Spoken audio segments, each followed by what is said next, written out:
पूरी जगन्नाथ मंदिर में भगवान जगन्नाथ ने अपने भक्त के लिए जो एक अद्भुत घटना की, उससे उनका पुराना रोग ठीक हो गया। क्या आप जानते हैं कैसे?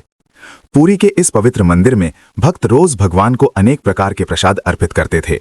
भगवान जगन्नाथ अपने भक्तों के प्रेम को देखकर सोचते थे कि यदि वे उनके द्वारा लाया गया प्रसाद स्वीकार नहीं करेंगे तो ये उनके स्नेह का अपमान होगा। इसलिए वे हर दिन सब प्रसाद ग्रहण करते रहे। लेकिन धीरे धीरे इतनी विविध प्रकार की चीजें खाने से उन्हें भयंकर पेट दर्द होने लगा।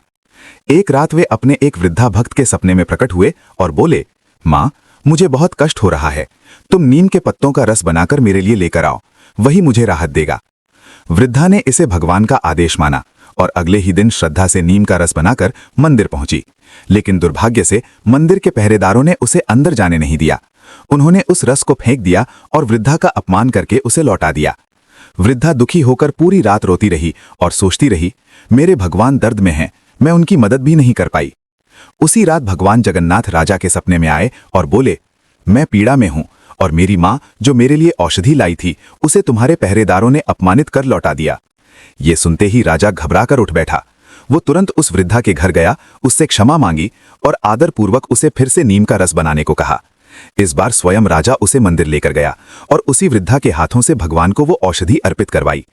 जैसे ही भगवान ने वो नीम का रस स्वीकार किया, उनका पेट दर्द तुरंत शांत हो गया। कहते हैं तभी से इस परंपरा की शुरुआत हुई कि प्रसाद के साथ भगवान को औषधीय रूप में नीम का महत्व भी याद रखा जाए।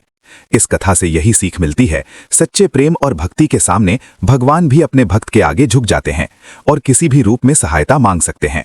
कमेंट में जय जगन्नाथ जरूर लिखें।